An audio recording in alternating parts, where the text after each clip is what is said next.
দর্শক, ইস্পাহানি মির্জাপুর চা মুক্ত মঞ্চ অনুষ্ঠানে আপনাদের সবাইকে স্বাগত জানাচ্ছি। আপনাদের সাথে আছে আমি মনজুর আলমতিন।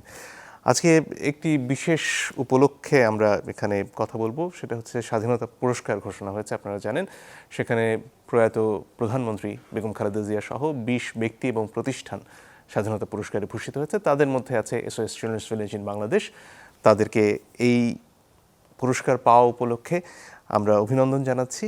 একই সাথে তাদের এই যে যাত্রাটা সে সম্পর্কে জানবার জন্য আজকে আমরা স্টুডিওতে আমন্ত্রণ জানিয়েছি SOS এর বাংলাদেশের national director doctor Mohammad Enamul হককে। স্বাগত আপনাকে আমাদের এই অনুষ্ঠানে। অভিনন্দন আপনাকেও, আপনাদের দীর্ঘদিনের পরিশ্রমের ফসল এই অর্জন।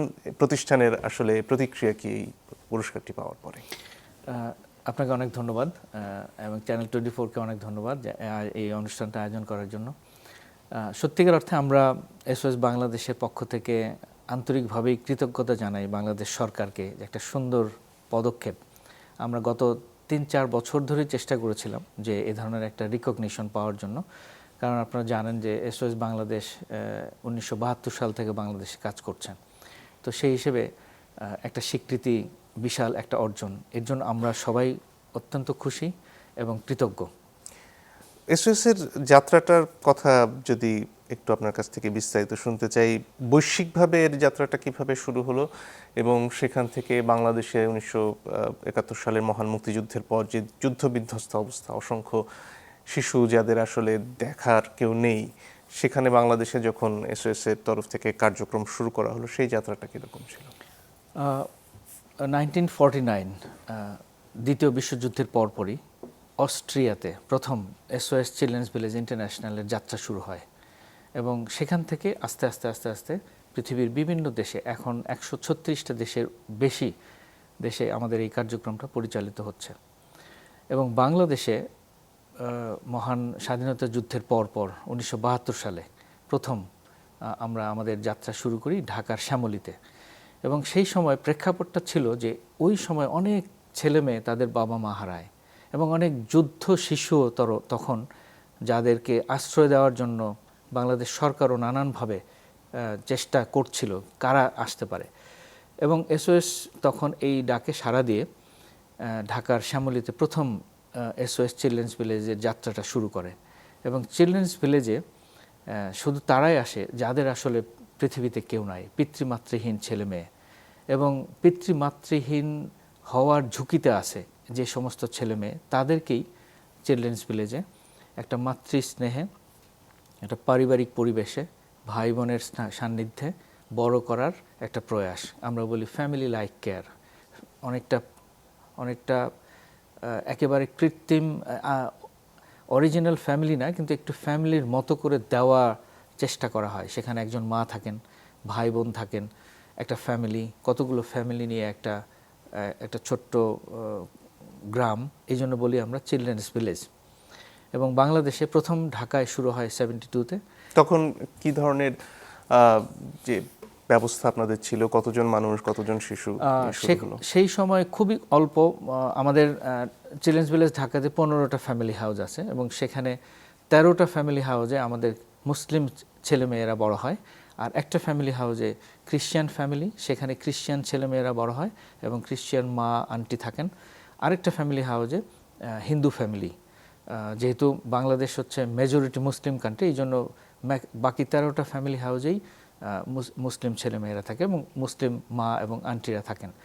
এবং সেই সময় যদি আমি বলি, হাতে গুটি কয়েক কর্মকর্তা এবং গুটি কয়েক ছেলে মেয়ে নিয়ে আমাদের কার্যক্রমটা শুরু হয়। হয়তো আমি এক্স্যাক্ট ফিগারটা এখন বলতে পারবো না যে কতজনকে দিয়ে শুরু হয়, হয়তো 10-15 জন দিয়ে একটা ফ্যামিলি হাউস। সেই সময় ছিল যে একটা ফ্যামিলি হাউসে 10 জন ছেলে মেয়ে নিয়ে আমরা একটা মায়ের তত্ত্বাবধানে কার্যক্রমটা শুরু করি। কিন্তু দিনের পরিক্রমায়, সময়ের পরিক্রমায় আমরা এটা চেঞ্জ করে এখন 5 থেকে 6 জন ছেলে মেয়ে একটা ফ্যামিলি হাউসে, একেবারে শূন্য, মানে প্রথম 1 ঘন্টার বয়সের বাচ্চা থেকে শুরু করে 5-6 বছরের ছেলে মেয়েদেরকে আমরা একটা ফ্যামিলি হাউসে একজন মায়ের তত্ত্বাবধানে। এটা কি শুরু থেকেই একটা পরিবারে 5 জনই থাকেন এরকম, নাকি এটা বিভিন্ন পর্যায়ে সেখানে কেউ চলে যাচ্ছেন আবার কেউ আসছেন? ব্যাপারটা কিভাবে কাজ করে? এটা অনেকটা স্বাভাবিক একটা ফ্যামিলির মতো। একদম শুরুতেই 5 বা 6 জন হয় না, হয়তো শুরু হলো 3 জনকে দিয়ে, আরেকজন আসলো এবং এরপরে একটা 6 বা 7 জন হয়ে গেলে একটা সংখ্যা পরিবার, একটা পরিবারের কমপ্লিট হলো। এরপর আরেকটা ফ্যামিলি হাউসে যাবে, আরেকটা ফ্যামিলি হাউসে তখন 1 2 3 করে 6 বা 7 জন ছেলে মেয়ে থাকবে। এভাবে 15টা ফ্যামিলি হাউসেই আমাদের এই মুহূর্তে প্রায় 100 জনের মতো ছেলে মেয়ে এই মুহূর্তে আমাদের চিলড্রেন্স ভিলেজ ঢাকাতে আছে। এবং এটা এখানে এক একটা ফ্যামিলি হাউসে বিভিন্ন বয়সের ছেলে মেয়েরা থাকে, এটাও আরেকটা কারণ। এবং যদি কোনো ফ্যামিলিতে আপন ভাই বোন পাওয়া যায় এবং ওই আপন ভাই বোনদেরকে আমরা ওই ফ্যামিলিতেই রাখি, ওদেরকে সেপারেট করি না। কেননা আপন ভাই বোনের যে বন্ধনটা, এই বন্ধনটা কিন্তু আমরা আসলে অন্য ছেলে মেয়েদের মধ্যেও স্প্রেড করতে চাই। যার কারণে আপন ছেলে মেয়ে যে ওন সিবলিংস যারা, তারা একই ফ্যামিলি হাউসে থাকে এবং ওই ফ্যামিলি হাউসে যারা থাকে তারা নিজেরা একে অপরকে ভাই বোন হিসেবে ট্রিট করে। এবং এই জন্য আমাদের 4টা প্রিন্সিপাল আছে। একটা হচ্ছে ফ্যামিলিতে মা, 1 নম্বর প্রিন্সিপাল। মা হচ্ছে তখনকার সময়ে আমরা বলতাম, আর এখন বর্তমান সময়ে আমরা বলি কেয়ার গিভার, আর একটু প্রফেশনাল হওয়ার জন্য। মায়ের সাথে আমাদের ভাই বোন, ব্রাদার্স অ্যান্ড সিস্টার্স, এটা হলো 2nd প্রিন্সিপাল। 3rd প্রিন্সিপাল হচ্ছে একটা ফ্যামিলি, আর 4th হচ্ছে কতগুলো ফ্যামিলি নিয়ে একটা কমিউনিটি, এই জন্য চিলড্রেন্স ভিলেজ। এই 4টা প্রিন্সিপালকে কেন্দ্র করে সে 1949 থেকে আমরা আজ পর্যন্ত একইভাবেই পরিচালিত হচ্ছি। এখানে স্বাভাবিকভাবেই প্রশ্ন জাগে যে এই যে যিনি মা হিসেবে দায়িত্ব নিচ্ছেন, তিনি আসলে তার কি নিজের একটা পরিবার হয়, নাকি তিনি কিভাবে এখানে নির্বাচিত হচ্ছেন, বা তাকে আসলে কি ধরনের প্রশিক্ষণের মধ্য দিয়ে যেতে হয়? আমাদের মায়েরা সাধারণত সিঙ্গেল উইমেন হন, কারণ দেখা যাচ্ছে যে আমাদের সামাজিক প্রেক্ষাপটে আমরাও সেভাবে কোনো কাপলকে একটা ফ্যামিলির দায়িত্ব দিতে পারি না। এই জন্য একজন সিঙ্গেল উইমেন হতে পারে উনি উইডো, হতে পারে উনি ডিভোর্স, হতে পারে উনি একেবারেই সিঙ্গেল, উনি পণ করেছেন যে আর সংসার জীবনে যাবেন না। এই ধরনের মাদেরকেই আমরা মা হিসেবে দায়িত্ব দিই এবং তাদেরকে পাওয়ার জন্য আমরা অ্যাডভার্টাইজমেন্ট দিই, পেপারে হোক, অনলাইনে হোক, অথবা বিভিন্ন গ্রামে সমাজসেবার বিভিন্ন ইউনিট আছে আমাদের, তাদের সাথে যোগাযোগ করে বিভিন্নভাবে আমরা মায়েদের ব্যাপারে কানেকশনটা স্থাপন করি এবং তাদেরকে একটা প্রপার ইন্টারভিউর মাধ্যমে আমরা নিয়োগটা দিই। এবং মা যখন নিয়োগপ্রাপ্ত হন, তাকে বুনিয়াদি মানে ফাউন্ডেশন ট্রেনিং 3 মাসের একটা 3 মাসের একটা রেসিডেন্সিয়াল ট্রেনিং দেওয়া হয় এবং সেখানে স্পেসিফিক মডিউল ফলো করা হয় যে একবারে চাইল্ড কেয়ার কিভাবে করা যাবে, একদম নিউট্রিশন, হেলথ, হাইজিন, তার একটা পরিবার কিভাবে ম্যানেজ করতে হয়, সমস্ত কিছুই একটা মডিউলকে ফলো করে তাকে 3 মাসের রেসিডেন্সিয়াল ট্রেনিং দেওয়া হয়। এরপর তাকে অন দ্য জব ট্রেনিংয়ের জন্য একটা সিনিয়র মায়ের সাথে 19 মাস, মানে 2 বছরের ট্রেনিংয়ের মধ্যে 3 মাস এইদিকে রেসিডেন্সিয়াল আর বাকি 19 মাস উনি ওই সিনিয়র একজন মায়ের সাথে অন দ্য জব ট্রেনিং নেবেন যে একটা ফ্যামিলি কিভাবে রান করতে হয়। এরপর ওনার একটা ইভ্যালুয়েশন হয় এবং ওই ইভ্যালুয়েশনে উনি যদি ক্রাইটেরিয়াগুলো ফুলফিল করেন, তখনই তাকে একটা ইন্ডিপেন্ডেন্ট ফ্যামিলি হাউসের দায়িত্ব দেওয়া হয় 3-4 জন ছেলে মেয়েকে দিয়ে, এবং পরবর্তীতে আরও ছেলে মেয়েকে ইনক্লুড করে 5-6 জন ছেলে মেয়ে নিয়ে একটা পরিপূর্ণ ফ্যামিলির দায়িত্ব দেওয়া হয় তাকে। এবং এভাবেই তাকে তৈরি করা হয় এবং বিভিন্ন সময়ে রিফ্রেশার্স ট্রেনিং হয়, বিভিন্ন সময় ওরিয়েন্টেশন হয়, চাইল্ড সেফগার্ডিং, অ্যাকাউন্টিং, তারপর ঘর ম্যানেজমেন্ট, ছেলে মেয়েদের লেখাপড়ার ব্যাপারে বেসিক যে একাডেমিক যে পারফরমেন্সগুলো যেগুলো দেখতে পারেন উনি, এই ব্যাপারগুলোই ওনাকে অন দ্য জব ট্রেনিং এবং সাথে সাথে দিনের বিভিন্ন পর্যায়ে তাকে ট্রেনিংগুলো দিয়ে পরিপূর্ণ একজন মায়ের দায়িত্ব দেওয়া হয়। সেক্ষেত্রে একটা স্বাভাবিক পরিবারে তো সেই বাসার মধ্যে রান্না হোক বা তার নিজের খরচের যোগান ইত্যাদি নানান ধরনের চাপের মধ্যে দিয়ে একটা পরিবারকে যেতে হয়। এই পরিবারগুলোর এই বাকি প্রয়োজনগুলো আসলে কিভাবে মেটানো হচ্ছে?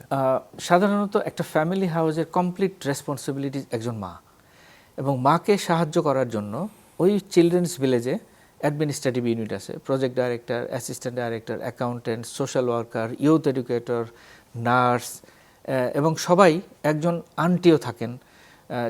যখন মা অসুস্থ হন তখন আন্টিও ওখানে ব্যাকআপ দেয়, অথবা মা যখন ওনার পারিবারিক কারণে অথবা পার্সোনাল কাজে ছুটিতে যান, তখন ওই ঘরটা টেক কেয়ার করার জন্য একজন আন্টি থাকেন। এভাবে আসলে তাকে সহযোগিতা করা হয়। এবং মা এবং ভিলেজ ডিরেক্টর দুইজনের যৌথ সিগনেচারে একটা অ্যাকাউন্ট আছে, যেটা আমাদের শ্যামলীতে যেমন রূপালী ব্যাংকে অ্যাকাউন্ট, যৌথ সিগনেচারে তারা মান্থলি এক্সপেন্সেসটা ওনারা ব্যাংক থেকে টাকা তুলে নেন, মা তুলেন, এবং উনি ওনার ফ্যামিলির ওই সপ্তাহে বা ওই মাসে যে খরচটা হয় উনি নিজে এটা মেনটেন করেন, এবং মাস শেষে একটা হিসাব উনি অফিসকে জমা দেন, যাতে করে বোঝা যায় যে উনি প্রপার ইউটিলাইজেশন করলেন কিনা। এবং এগুলো দেখভাল করার জন্য সোশ্যাল ওয়ার্কার আছে, ইউথ এডুকেটর আছে, এবং ছেলে মেয়েরা অসুস্থ হলে একজন নার্স আছেন, উনি প্রাথমিকভাবে চিকিৎসাটা মানে প্রাথমিকভাবে উনি আইডেন্টিফাই করেন, পরবর্তীতে প্রয়োজন হলে চিকিৎসকের কাছে নিয়ে যান। এভাবে সার্বিকভাবে একজন মাকে অ্যাসিস্ট করার জন্য টোটাল ভিলেজ অ্যাডমিনিস্ট্রেশন সহায়তা করে। এরপরে তো আপনারা ঢাকার বাইরেও বিভিন্ন জায়গায় এই ধরনের আয়োজন তৈরি করেছেন, সেই যাত্রাটা কীরকম ছিল? কখন আপনারা ভাবলেন যে ঢাকার বাইরে যাওয়া প্রয়োজন, এবং সেক্ষেত্রে চ্যালেঞ্জগুলো কী ছিল? স্বাধীনতা যুদ্ধের পরপরই আসলে আমাদের যে কার্যক্রম, এই কার্যক্রমটার যে প্রয়োজনীয়তা দেখা গেল আসলে অনেক ব্যাপকভাবে প্রয়োজন। তখন আমাদের 79-এ সেকেন্ড চিলড্রেন্স ভিলেজ রাজশাহীতে শুরু হয়, এবং এরপর 82-তে খুলনা, 89-এ আমাদের চিটাগং, এবং 95-এ বগুড়া, এবং সবশেষে 2011-তে সিলেট চিলড্রেন্স ভিলেজটাকে এক্সপানশন করা হয়। এবং সবগুলোই করার আগে আমাদের নিড অ্যানালাইসিস করা হয় যে আসলে সত্যিকার অর্থেই চিলড্রেন্স ভিলেজ এক্সপানশন করার প্রয়োজন আছে কিনা বা ওই এলাকাগুলোতে। এবং যখনই দেখা গেল যে প্রয়োজন আছে, এবং তখন 1972-তে আমি বলে রাখা ভালো যে আমাদের কার্যক্রমটা শুরু হয় বাংলাদেশ সরকারের সাথে একটা MOU বা মেমোরেন্ডাম অফ আন্ডারস্ট্যান্ডিং অথবা এগ্রিমেন্টের মাধ্যমে, এবং ওই এগ্রিমেন্টের আওতাতেই আমরা এখন পর্যন্ত বাংলাদেশে কার্যক্রম করে যাচ্ছি, এবং সবগুলো এক্সপানশনই বাংলাদেশ সরকারের সমাজ কল্যাণ মন্ত্রণালয়ের অনুমতি সাপেক্ষেই করা হয়েছে। সেক্ষেত্রে এই যে দেশব্যাপী আপনাদের কার্যক্রম, সেটার যে জন্য বিপুল অর্থের যোগান প্রয়োজন, এটা কিভাবে চলছে আপনাদের সেই আয়োজনে? বর্তমান বৈশ্বিক পরিস্থিতিতে আপনারা কোনো চাপের মুখে পড়ছেন কিনা? সত্যিকার অর্থেই 72-তে যখন আমাদের কার্যক্রম শুরু হয় তখন তো একটা প্রেক্ষাপট ছিল, আর আজকে 2026 কমপ্লিটলি একটা ডিফারেন্ট সিনারিও। এই বৈশ্বিক প্রেক্ষাপটে ফিনান্সিয়াল একটা কনস্ট্রেইন্ট তো বিশাল একটা ব্যাপার। তখন ডোনাররা আমাদেরকে যেভাবে ফান্ডিং দিতে আগ্রহী ছিলেন, এখন তারা এই বৈশ্বিক পরিস্থিতিতে তাদের প্রায়োরিটিসগুলো নানানভাবেই অন্য জায়গায় যাচ্ছে বাংলাদেশের চেয়ে, এবং তারা আমাদেরকে নানানভাবেই ইন্ডিকেট করছে যে তোমরা লোকালি সাস্টেইনেবল হওয়ার জন্য চেষ্টা করো। এখন আমাদের একটু ফান্ড ক্রাইসিস আছে, ডোনারদের কাছ থেকেও আমরা ইন্ডিকেশনস পাচ্ছি যে আগামী 4-5 বছরের মধ্যে আমাদেরকে বিশেষভাবেই উদ্যোগ নিতে হবে যাতে আমরা নিজেরা স্বাবলম্বী হতে পারি। এতদিন পর্যন্ত ডোনারদের ফান্ডিংয়েই আমরা চলতাম, কিন্তু রিসেন্টলি আমরা গত 3-4 বছর ধরে আমরা কর্পোরেট সেক্টর, ইন্ডিভিজুয়ালস, জাকাত, তারপর কর্পোরেট সোশ্যাল রেসপন্সিবিলিটিজের আন্ডারে আমরা কিছু ফান্ড ট্যাপ করার জন্য চেষ্টা করছি। তো এতে আমরা সাড়াও পাচ্ছি অনেক মানুষের, অনেক কর্পোরেট সেক্টর, অনেক কোম্পানিজ আছেন, তারা নানানভাবে আমাদেরকে হেল্প করছেন, এই মহতী উদ্যোগের সাথে তারা সম্পৃক্ত হচ্ছেন। কিন্তু এটাকে আরও বেশি এক্সপানশন করা দরকার, কারণ এটা আসলে প্রয়োজনের তুলনায় অনেক কম। সেই ক্ষেত্রে আপনাদের যদি সেভাবে আপনারা এই সাহায্যটা পান সাধারণ মানুষের কাছ থেকে হোক বা বিদেশ থেকেও যারা অর্থ পাঠাচ্ছেন তাদের কাছ থেকে, আপনাদের কি সম্ভাবনা আছে আরও বেশি সংখ্যক শিশুর কাছে পৌঁছানোর? অ্যাবসলিউটলি। এবং এই জন্যই আমরা এখন ইনস্টিটিউশনালের বাইরে আমরা কমিউনিটি ইন্টিগ্রেশন, বিশেষ করে কমিউনিটি ফোকাসড প্রোগ্রাম করছি। আমরা আমাদের চিলড্রেন্স ভিলেজের পাশাপাশি আরেকটা বিশাল প্রোগ্রাম আছে, এটাকে বলা হয় ফ্যামিলি স্ট্রেংথেনিং প্রোগ্রাম, যেখানে এখন এই মুহূর্তে প্রায় 45 বা 50 হাজার ছেলে মেয়ে বিভিন্নভাবে উপকৃত হচ্ছে। আমাদের চিলড্রেন্স ভিলেজে বা রেসিডেন্সিয়াল মডেলে বা ফ্যামিলি লাইক কেয়ারে 1000-এর কম ছেলে মেয়ে থাকছে, এটা লিমিটেড। কিন্তু আমাদের যদি ফান্ডিং সংস্থান হয় এবং আমাদের এই কার্যক্রমটাকে এক্সপানশন করার যে প্রক্রিয়া আমরা হাতে নিয়েছি, এবং সেই অর্থে কমিউনিটিতে আরও বেশি কার্যক্রম এবং কমিউনিটিতে অনেক ছেলে মেয়েদেরকে সাপোর্ট করার একটা সুযোগ আছে। সেটার প্রক্রিয়াটা কি হয়, সেটার মধ্যে কি দাঁড়াচ্ছে? সেটার প্রক্রিয়াটা হচ্ছে যে সমস্ত ছেলে মেয়েদের আসলে বাবা মা আছে অথচ তারা গরিব, অথবা বাবা মা নাই, ডিস্টেন্স রিলেটিভস আছে, তাদেরকে তাদের ফ্যামিলিতে রেখেই আমরা এডুকেশন, প্রিভেন্টিভ সাইডের হেলথ এবং ফুড নিউট্রিশন এই সাপোর্টটা দেই।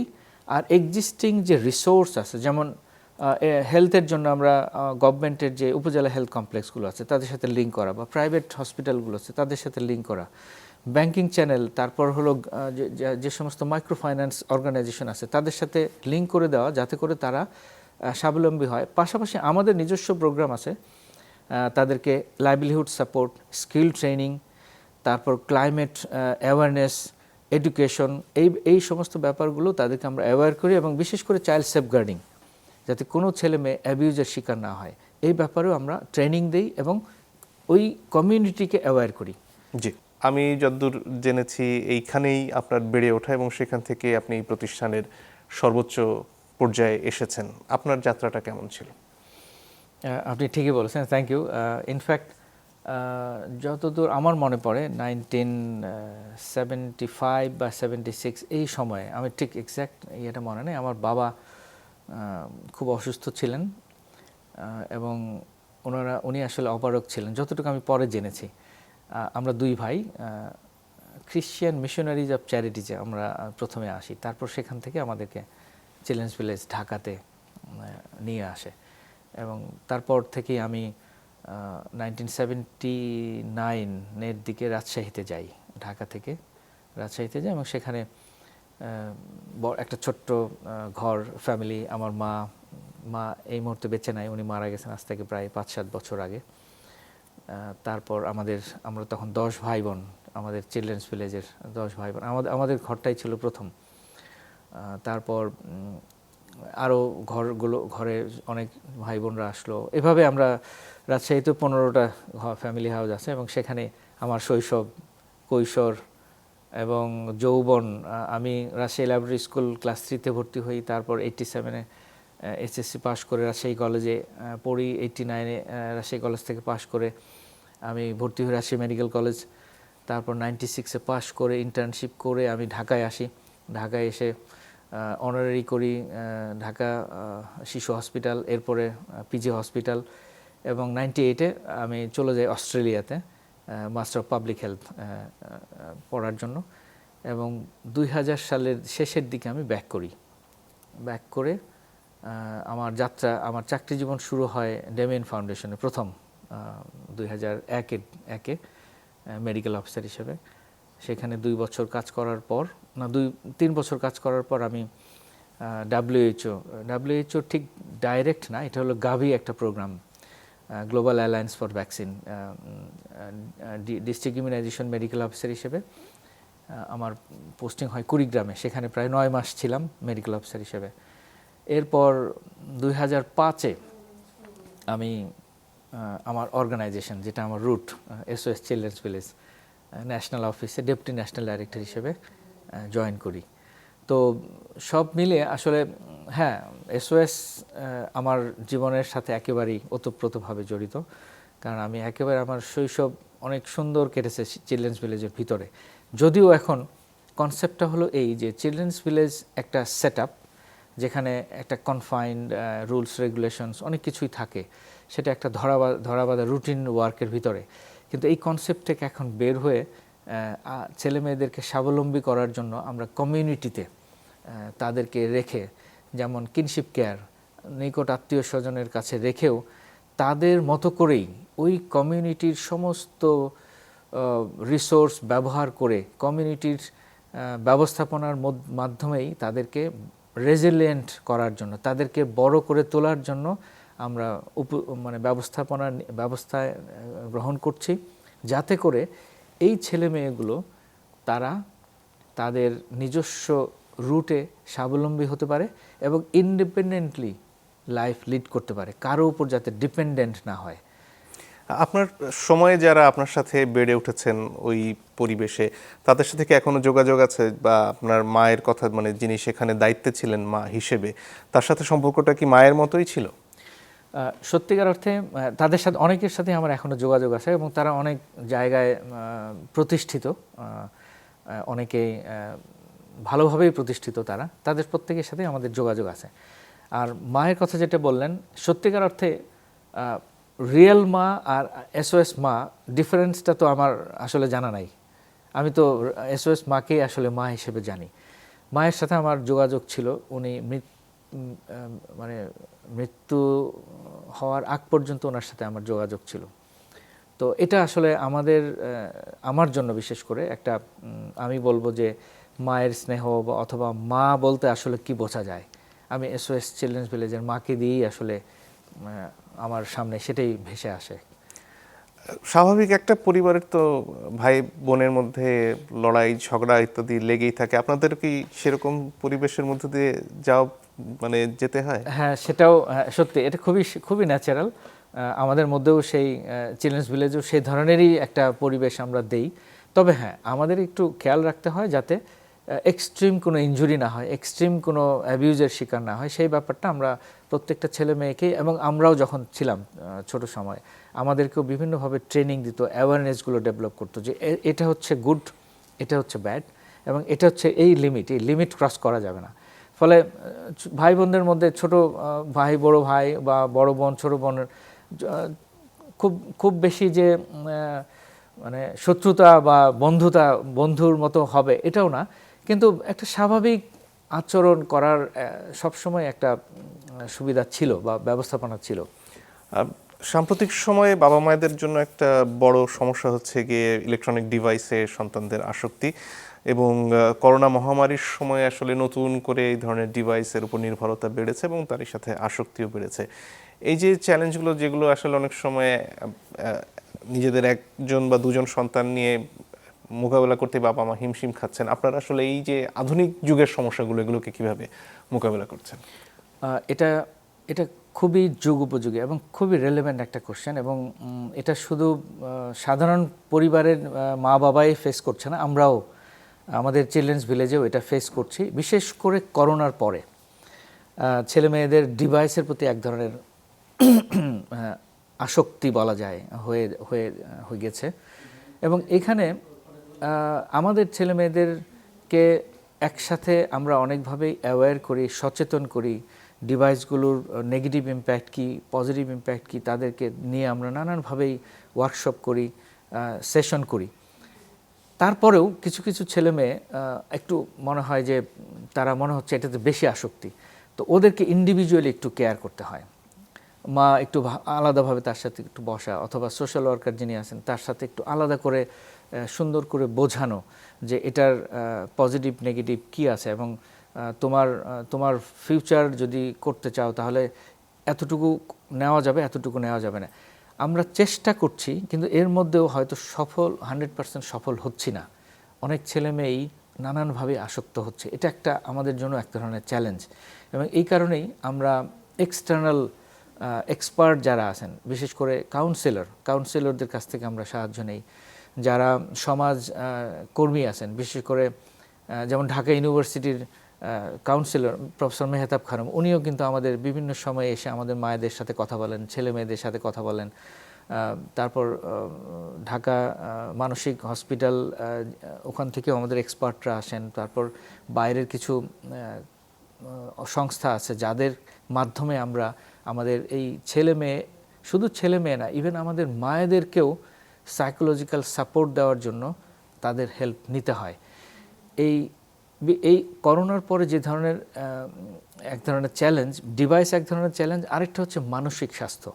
মানে মানসিক স্বাস্থ্য এখন একটা বিশাল চ্যালেঞ্জ আমাদের জন্য, এবং এই কারণেই আমরা সবাই সচেতন, আমাদের ছেলে মেয়েরা, আমাদের কোয়ার্কার যারা আছেন, আমাদের মায়েরা, এবং আমাদের যারা অন্যান্য সংশ্লিষ্ট যারা আছেন, সবাই যাতে মানসিকভাবে সুস্থ থাকে, এর জন্য আমরা নানান পদক্ষেপ নিচ্ছি নানানভাবে। আমাদের সমাজে তো সার্বিকভাবে এই নিয়ে খুব একটা সচেতনতা গড়ে উঠেছে, এটা বলা দুষ্কর। অনেক ক্ষেত্রেই আমরা আত্মহত্যার মতো ঘটনাও দেখি। এই যে বিশেষ করে বয়ঃসন্ধিকালে বাচ্চারা যে সমস্যার মধ্য দিয়ে যায়, কিশোর কিশোরীরা যে সমস্যার মধ্য দিয়ে যায়, এটার ব্যাপারে কি আপনারা সুনির্দিষ্টভাবে কাজ করছেন? অবশ্যই, এটাও অন্যতম একটা এরিয়া যেখানে আমাদের যেমন ইউথ এডুকেটর মায়েদেরকে প্রশিক্ষণ দেওয়া হয় যে বিশেষ করে একজন মা ছেলে বা মেয়ের যে বয়ঃসন্ধিকাল তার যে আচরণের একটু পরিবর্তন উনি কিন্তু প্রথম আইডেন্টিফাই করেন। তারপর মা তাকে সুন্দর করে বোঝানো এবং কোনো প্রবলেম হলে তার প্রবলেমটা যাতে সলভ করা যায়, রিলেভেন্ট ডাক্তার অথবা ইউথ এডুকেটর অথবা কারোর কাছে নিয়ে যাওয়া, এই ব্যাপারটা বিশেষ যত্ন নেওয়া হয়। এবং এই সময়টাতে ছেলে মেয়েদের যে মানসিক এবং শারীরিক পরিবর্তন, এর সাথে যে অ্যাডজাস্টমেন্টের একটা প্রক্রিয়া থাকে, এই ব্যাপারেও আমাদের নানান কার্যক্রম আছে।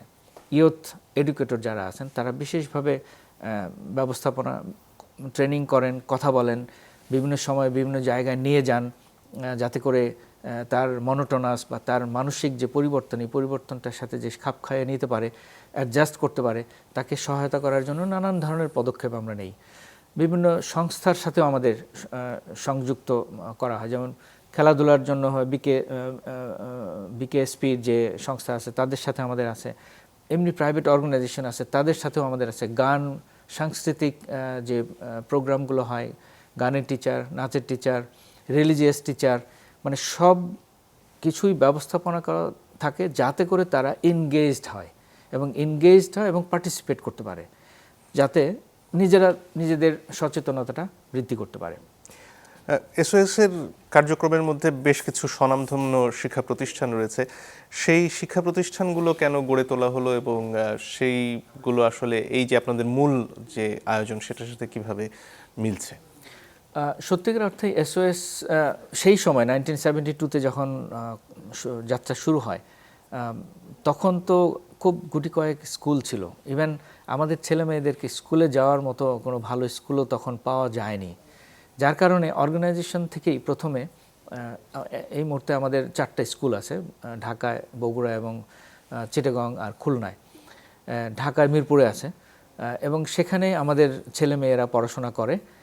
এই উদ্দেশ্য ছিল যে আমাদের একটা স্কুল থাকবে এবং সেখানে একটা কোয়ালিটি এডুকেশন দেওয়া হবে, পাশাপাশি আমাদের ছেলে মেয়েদের পাশাপাশি সমাজের অন্য ছেলে মেয়েরাও পড়বে, যাতে করে তারা সমাজের অন্য শ্রেণীর ছেলে মেয়েদের সাথে মিশতে পারে এবং কমিউনিটির যে যে এক্সপিরিয়েন্স, এই এক্সপিরিয়েন্সটা তাদের বন্ধুবান্ধব তৈরি করতে পারে এবং তারা নিজেরা নিজেদের কনফিডেন্স, নিজেদের ব্যক্তিত্ব, নিজেদের সামাজিক যে মেলামেশার যে প্রক্রিয়াটা, এই প্রক্রিয়াটা শিখতে পারে। এবং উদ্দেশ্য ছিল এই স্কুলটা এস্টাবলিশ করে শুধু আমাদের ছেলে মেয়ে না, বাইরের ছেলে মেয়েরাও যাতে পড়াশোনা করে, একটা কমিউনিটি ইন্টিগ্রেশনের জন্য। সেই ক্ষেত্রে এই স্কুলগুলোর মাধ্যমে যে উদ্দেশ্য আপনারা সামনে রেখেছিলেন, সেই বাচ্চারা কি সেখানে কোনো ধরনের চ্যালেঞ্জের মুখে পড়ে সমাজের অন্য জায়গা থেকে যে বাচ্চারা আসে তাদের সাথে পড়তে গিয়ে? একটু তো চ্যালেঞ্জ আছেই, কারণ ওই যে আমি বললাম যে আমাদের ছেলে মেয়েরা একটা কনফাইন্ড, এই জন্যই আমাদের এখন প্ল্যান যে আসলে এই ধরনের ফ্যামিলি লাইক কেয়ার বা ইনস্টিটিউশনাল কেয়ারের আসলে সময় এসছে একটু অন্যভাবে চিন্তা করা এবং কমিউনিটিতে ইন্টিগ্রেট করে, এই জন্য ফ্যামিলি হাউসগুলোকে কমিউনিটিতেই ইন্টিগ্রেট করে সেখানেই তাদের বড় করা। কারণ দেখা যাচ্ছে যে চিলড্রেন্স ভিলেজ থেকে যে সমস্ত ছেলে মেয়েরা পড়তে যায় তারা নিজেরাই নিজেদেরকে একটা আইসোলেটেড একটা গ্রুপ করে, অন্য ছেলে মেয়েদের সাথে মিশতে একটু সংকোচ বোধ করে। এই যে এই আইডেন্টিটি ক্রাইসিসটা মোকাবেলা করার জন্য আমরা অনেক স্ট্রাগল করছি এবং এখন অনেকটাই উত্তরণ আমি বলবো যে করতে সক্ষম হয়েছি বিভিন্নভাবে। কমিউনিটি ইন্টিগ্রেশন, সোশ্যালাইজেশন, ছেলে মেয়েদেরকে বিভিন্ন জায়গায় অনুষ্ঠানে অংশগ্রহণ করার সুযোগ, তাদের বন্ধুবান্ধবদেরকে তাদের চিলড্রেন্স ভিলেজে ইনভাইট করে তাদের সাথে মেলামেশা করার যে সুযোগটা তারা পাচ্ছে এবং যে সামাজিক যে রিলেশনশিপটা তৈরি করার সুযোগ পাচ্ছে, এতে আস্তে আস্তে আস্তে আস্তে এই ধরনের চ্যালেঞ্জগুলো আমরা মোকাবেলা করতে পারছি। বাচ্চাদের এই ধরনের একটা পরিবেশে রাখার ক্ষেত্রে একটা বড় সমস্যা হয়ে দাঁড়ায় তাদের শারীরিক নিরাপত্তা, মানসিক নিরাপত্তা নিশ্চিত করা, এবং অনেক ক্ষেত্রে তারা নানান ধরনের নির্যাতনেরও শিকার হন। বিভিন্ন শিক্ষা প্রতিষ্ঠানে এই ধরনের ঘটনা আমরা দেখি, আবাসিক প্রতিষ্ঠান হলে সেটা সম্ভাবনা স্বাভাবিকভাবে বাড়ে। এই ধরনের ঘটনা ঠেকাতে আসলে আপনারা কি করেন? এটা একটা খুবই সুন্দর একটা টপিক। ইনফ্যাক্ট যেখানেই ছেলেমেয়েরা থাকবে সেখানে অ্যাবিউজ হওয়ার একটা সম্ভাবনা থাকেই। তো এই ক্ষেত্রে আমাদের একেবারেই জিরো টলারেন্স। আমাদের নিজস্ব চাইল্ড সেফগার্ডিং পলিসি আছে এবং চাইল্ড সেফগার্ডিং টিম আছে। প্রত্যেকটা চিলড্রেন্স ভিলেজে একটা করে টিম আছে এবং আমরা ন্যাশনালিও চাইল্ড সেফগার্ডিং টিম আছে এবং আমাদের চিলড্রেন্স ভিলেজ অম্বার্স পার্সন আছেন যাকে চিলড্রেন বা অন্যান্য কোয়ার্কার অবাধে তাকে রিচ করতে পারে, তার কনসার্নটা শেয়ার করতে পারে। এবং চাইল্ড সেফগার্ডিংয়ের ব্যাপারে আমরা খুবই সচেতন এবং প্রত্যেকটা চিলড্রেন্স ভিলেজে চাইল্ড সেফগার্ডিং রেজিস্টার মেনটেন করা হয়। যদি কোনো একটা ইনসিডেন্ট হয়, যেহেতু মানুষ হতেই পারে, ইনস্ট্যান্টলি 24 আওয়ার্সের মধ্যে আমাদেরকে রিপোর্ট করতে হয় এবং ইনসিডেন্ট পেপার তৈরি করে আমরা ম্যানেজ করি এবং ইনসিডেন্টটাকে রেসপন্স করি। এবং আমাদের একটা চ্যানেলও মেনটেন করা হয়, কিছু হুইসেল ব্লোয়িং চ্যানেলও আছে, আমাদের অ্যানোনিমাস ইমেল আছে, 109-এর যেটা আমাদের সরকারিভাবে যে চাইল্ড হেল্পলাইন আছে সেটাও অ্যাক্টিভ আছে। তারপর আমাদের প্রত্যেকটা চিলড্রেন্স ভিলেজে পার্সনস অফ ট্রাস্ট আছে, যার মাধ্যমে আমরা জানতে পারি যে কোনো ছেলে বা মেয়ে অ্যাবিউজের শিকার হওয়ার সম্ভাবনা আছে অথবা হয়েছে। এই ধরনের ইনসিডেন্ট আমরা ইনস্ট্যান্টলি পাই। এবং আমাদের একজন ন্যাশনাল চাইল্ড ফোকাল পয়েন্ট আছেন, প্রত্যেকটা চিলড্রেন্স ভিলেজে একজন করে national child safeguarding focal point আছেন। ওনাদের দায়িত্ব হচ্ছে এই ধরনের সিচুয়েশন হলে ইনস্ট্যান্টলি ম্যানেজ করবেন এবং এটাকে রেসপন্স করবেন। ফলে এই ব্যাপারে আমরা সবাই খুবই অ্যাওয়্যার এবং প্রত্যেকটা চিলড্রেন্স ভিলেজে কাজ করার আগেই শুরুতেই প্রত্যেকটা কোয়ার্কারকে কোড অফ কন্ডাক্টে সাইন করতে হয় এবং চাইল্ড সেফগার্ডিং পলিসি সাইন করতে হয়। কোথায় কি করা যাবে কি করা যাবে না, কোনটা ডুজ অ্যান্ড ডোন্টস সব ক্লিয়ার বলা আছে। ফলে এই ব্যাপারে আমাদের সুন্দর একটা সিস্টেমেটিক প্রক্রিয়া আমরা ফলো করি। এর পাশাপাশি ইউথ ভিলেজগুলোর প্রসঙ্গে আসতে চাই। এগুলোর প্রয়োজন কখন তৈরি হলো এবং এগুলো আসলে আপনাদের শিশুদের যে মূল আয়োজন সেটার সাথে কিভাবে সংযুক্ত? সত্যিকার অর্থেই আমি বললাম যে আমাদের চিলড্রেন্স ভিলেজে ফ্যামিলি লাইক কেয়ার, একটা ফ্যামিলিতে ছেলে এবং মেয়ে ভাই বোন হিসেবে তারা বড় হয়। তো ছেলেদের বয়স যখন 14 বছর হয়, যখন তাদের একটু অ্যাডোলেসেন্ট, স্বাভাবিকভাবে তার শারীরিক কিছু গঠন চেঞ্জ হয় এবং বিহেভিয়ারাল চেঞ্জ হয়, ওই ছেলেটাকে তখন আমরা একটা ইন্টারিম পিরিয়ডের জন্য ইউথ ভিলেজ কনসেপ্টটা আসলে সেখান থেকে আসে। সেখানে তারা অনেকটা সেমি ইন্ডিপেন্ডেন্ট হওয়ার জন্য একটু অ্যারেঞ্জমেন্ট, সেখানে একজন ইউথ এডুকেটর থাকেন তাদেরকে দেখভাল করার জন্য। আগে যেমন ফ্যামিলি হাউসে একটা রুটিন ওয়ার্ক, অনেক ধরনের শাসনের মধ্যে থাকে, ইউথ ভিলেজে গেলে একটু রিল্যাক্স, একটু নিজের মতো করে থাকা, যাতে নিজেকে তৈরি করতে পারে, এই ধরনের স্বাধীনতা দেওয়া হয়। এই কনসেপ্ট থেকে ইউথ ভিলেজ কনসেপ্ট। এখানে কি মা সহ পরিবার এই মডেলটা এখানে থাকছে না? সেখানে মা না, সেখানে একজন ইউথ এডুকেটরের আন্ডারে 7-8 জন ছেলেরা, আমরা বলি স্মল গ্রুপ হোম। এই পর্যায়ে ছেলে মেয়ে আলাদা হয়ে গেল? হ্যাঁ, ছেলে মেয়ে আলাদা হয়ে গেল। মেয়েরা সাধারণত ফ্যামিলি হাউসেই মায়ের সাথেই 18 বছর বয়স পর্যন্ত থাকে। তারপর 18 বছর হয়ে গেলে তারা তাদের বিভিন্ন একাডেমিক ইনস্টিটিউশনের আশেপাশে, মেসে, ইউনিভার্সিটিতে তারা চলে যায়। আর ছেলেরা ওই স্মল গ্রুপ হোমে ইউথ লিডারের আন্ডারে তারা 1-2 বছর থাকে একটা semi independent living life lead করার জন্য। এবং এখন ওই এরপরে তারা SIL বলা হয়, ওটা হলো SIL হলো সেমি ইন্ডিপেন্ডেন্ট লিভিংয়ের, যাদের বয়স 18, ছেলেদের 14 থেকে 18 পর্যন্ত স্মল গ্রুপ হোমে একটা ইউথ লিডারের আন্ডারে থাকে। আর এরপরে SIL এ চলে যায়। তখন তারা তাদের ওই একাডেমিক ইনস্টিটিউশনের আশেপাশে 4 জন, 3 জন, 2 জন করে আলাদা আলাদা করে থাকে এবং তারা ইন্ডিপেন্ডেন্ট লাইফ লিডিংয়ের একটা পর্যায়ে চলে যায়। এভাবেই তাদেরকে আমরা চেষ্টা করি যাতে স্বাবলম্বী হতে পারে। এটা তো প্রত্যেকটা সাধারণ যে পরিবারগুলো, তাদেরও ইচ্ছা তাদের সন্তানরা স্বাবলম্বী হয়ে উঠবেন। তো সেই ক্ষেত্রে বাবা মায়ের একটা চেষ্টা থাকে সন্তানদের পেছনে দীর্ঘদিন পর্যন্ত, তারা যতক্ষণ না পরিপূর্ণভাবে স্বাবলম্বী হচ্ছেন। সেক্ষেত্রে SOS আসলে এই ভূমিকাটা কিভাবে পালন করে, আপনার নিজের উদাহরণ থেকেও বলতে পারেন। হ্যাঁ, SOS একটা ইউনিক ভূমিকা এখানে পালন করে। 18 বছর, আমরা জানি 18 বছর হলে একটা ছেলে বা মেয়ে অ্যাডাল্ট হয়ে যায়। এবং এরপরেও আমাদের যে সোশ্যাল কনটেক্সট, বাংলাদেশের যে প্রেক্ষাপট, সামাজিক প্রেক্ষাপট, তাতে 18 বছর পরেও অনেক দিন ছেলে বা মেয়েকে, বাবা মাকে একটু হেল্প করতে হয়। ঠিক একইভাবে SOS চিলড্রেন্স ভিলেজ আমাদের ছেলে মেয়েদেরকে 23 বছর পর্যন্ত তাকে স্বাবলম্বী, এর মধ্যেই তাকে ইউনিভার্সিটি পড়াশোনা অথবা ভোকেশনাল বা টেকনিক্যাল এডুকেশন দিয়ে এমপ্লয়মেন্ট সাথে যুক্ত হয়ে এমপ্লয়েবল এডুকেশন দিয়ে যাতে সে নিজের পায়ে দাঁড়াতে পারে, তার সক্ষমতা অর্জন করার জন্য নানানভাবে আমরা কার্যক্রম হাতে নেই। এর মধ্যে যেমন আমাদের একটা ফ্ল্যাগশিপ প্রোগ্রাম আছে ইয়ুথ ক্যান। ইয়ুথ ক্যান হচ্ছে ইয়ুথদেরকে বিভিন্ন কর্পোরেট সেক্টরের সাথে, যেমন বাটার সাথে আমাদের ভালো একটা আন্ডারস্ট্যান্ডিং আছে, ডিএইচএল এর ভালো একটা আন্ডারস্ট্যান্ডিং আছে, তারপর হল রেডিসন ব্লু, তাদের সাথে আমাদের একটা আন্ডারস্ট্যান্ডিং আছে।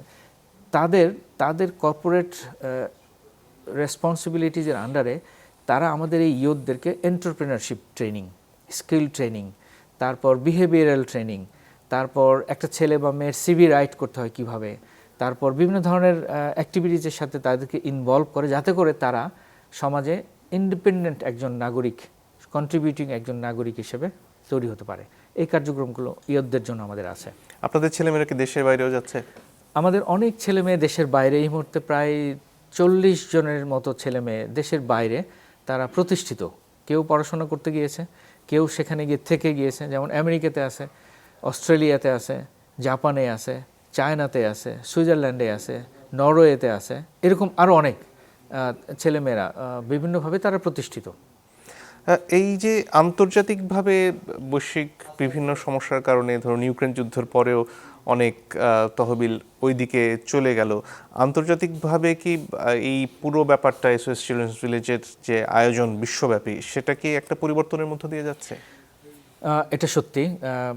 এই বিশেষ করে ইউক্রেন রাশিয়ার যুদ্ধের সময় থেকেই যে অর্গানাইজেশনের প্রায়োরিটিসগুলো তারা সেট করছে আফ্রিকা এবং ইউক্রেন।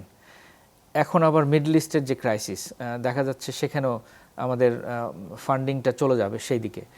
এই কারণেই আমাদের যারা ডোনার এজেন্সি, তারাও আমাদেরকে বলেছে যে বাংলাদেশকে আমরা সাহায্য করছি 72 থেকে, আর কতদিন তোমাদেরকে আমরা এইভাবে দিতে থাকবো, এখন তোমাদের সময় এসছে নিজেদের পায়ে দাঁড়ানোর মতো ব্যবস্থাপনার উদ্যোগ নেওয়া। এবং এই কারণেই আমরা খুব ছোট্ট আকারে, বিশেষ করে আমি সরকারকে ধন্যবাদ জানাই, কৃতজ্ঞতা জানাই, আমরা গত বছরই ডোনেশনের উপর ট্যাক্স এক্সাম্পশন পেয়েছি, যেটা আমাদেরকে একটু সহায়তা করছে, যে বিভিন্ন মানুষকে অ্যাপ্রোচ করলে তারা যে ডোনেশনটা দেয়, সেই ডোনেশনের উপর একটা সার্টেন পার্সেন্টেজ ট্যাক্স এক্সাম্পশন পায়, এটাও আমাদের একটু সহায়তা করছে। পাশাপাশি স্বাধীনতা পদক বিশাল একটা রেকগনিশন। আমার বিশ্বাস যে অর্গানাইজেশন যেভাবে কাজ করছে এবং ভবিষ্যতে আমাদের যে কমিউনিটি বেসড যে প্রোগ্রামগুলো এক্সপানশন আমরা করছি, এবং সেখানে সরকারেরও আমাদের সহায়তার প্রয়োজন হবে। পাশাপাশি ইন্ডিভিজুয়াল যারা আছেন, যেমন আমরা জাকাত গ্রহণ করি, কর্পোরেট সেক্টরের ডোনেশন গ্রহণ করি, এবং আমাদের বেশ কিছু কর্পোরেট ডোনার আছেন, ইন্ডিভিজুয়ালস আছেন, এবং আমরা তাদের প্রত্যেকের কাছেই কৃতজ্ঞ যে আমরা আমাদের এই লোকাল ফান্ড রেজিংয়ের কার্যক্রমটা আস্তে আস্তে আমাদের ট্রেন্ডটা কিন্তু আপওয়ার্ডস, তো এটা যাতে ধরে রাখা যায়।